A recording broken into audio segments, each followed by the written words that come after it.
Assalamualaikum warahmatullahi wabarakatuh. Perkenalkan, saya Ibu Erma Triana SPD Out MPD CGP Angkatan 11 Kota Madiun. Salam dan bahagia guru penggerak. Kali ini saya akan memaparkan koneksi antar materi, kesimpulan dan refleksi modul 1.1. Menurut filosofi pemikiran dari Ki Hajar Dewantara tentang pendidikan dan pengajaran, pendidikan adalah menuntun segenap kodrat yang ada pada anak-anak agar mereka dapat mencapai keselamatan dan kebahagiaan yang setinggi-tingginya, baik sebagai manusia maupun sebagai anggota masyarakat. Sedangkan pengajaran adalah proses pendidikan dalam memberikan ilmu untuk kecakapan hidup anak sejak lahir dan batin. Pendidikan adalah tempat persemaian benih-benih kebudayaan dalam masyarakat yang merupakan kunci utama dalam menciptakan manusia yang beradab. Sedangkan pendidikan sebagai tuntunan, pendidik diibaratkan petani, ia dapat memperbaiki keadaan padi yang ditanam, bahkan ia dapat juga menghasilkan tanaman padi itu lebih besar daripada tanaman yang tidak dipelihara. Tetapi menggantikan kodrat padi itu tetap suatu hal yang mustahil.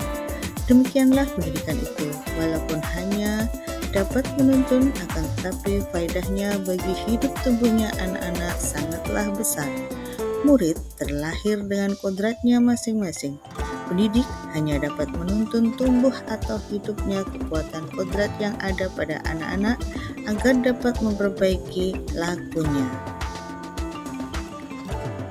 Dasar pendidikan berdasarkan pada kodrat alam dan kodrat zaman.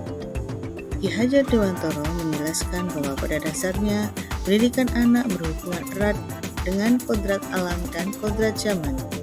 Guru harus mendidik anak-anak dengan cara yang sesuai dengan tuntutan alam dan zamannya sendiri, dengan tetap mengutamakan kearifan lokal sosial budaya yang ada. Pendidikan yang dilakukan bertujuan untuk memberikan pelayanan kepada anak.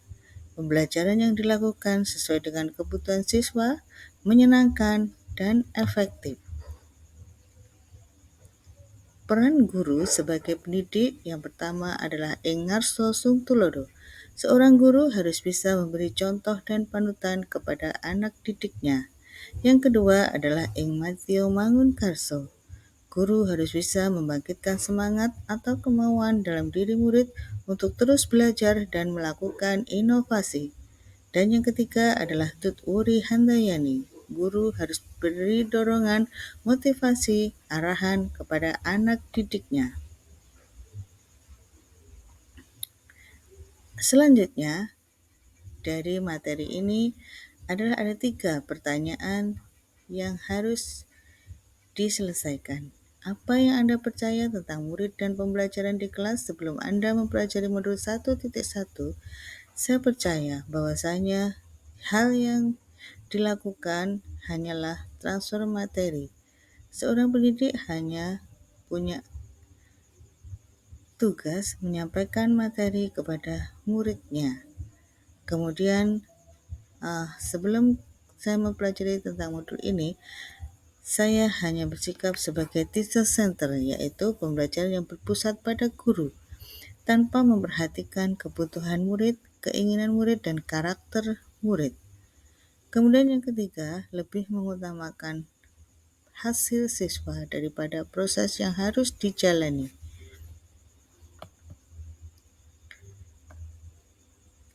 Pertanyaan yang kedua, apa yang berubah dari pemikiran atau perilaku Anda setelah mempelajari modul ini? Setelah mempelajari modul 1.1 tentang pemikiran KHD, saya menyadari bahwa apa yang saya pikirkan dan saya lakukan selama ini tidaklah tepat. Pendidikan harus berjalan menyeluruh dan seimbang, mengutamakan semua bagian-bagian perkembangan anak secara keseluruhan, sehingga akan menghasilkan kesempurnaan budi pekerti. Murid sebagai subjek memiliki kebebasan dalam berekspresi, berpendapat, dan berkreasi. Guru sebagai fasilitator pendidikan haruslah sabar dan ikhlas, memahami karakter murid, menghargai perbedaan karakter murid.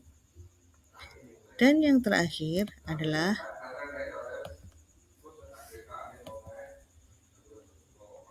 apa yang dapat segera Anda terapkan lebih baik agar kelas Anda mencerminkan pemikiran KHD.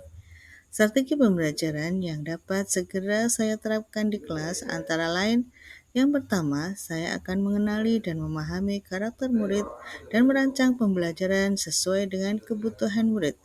Yang kedua, melaksanakan pembelajaran yang berpusat pada murid dengan menjadikan murid sebagai subjek pembelajaran.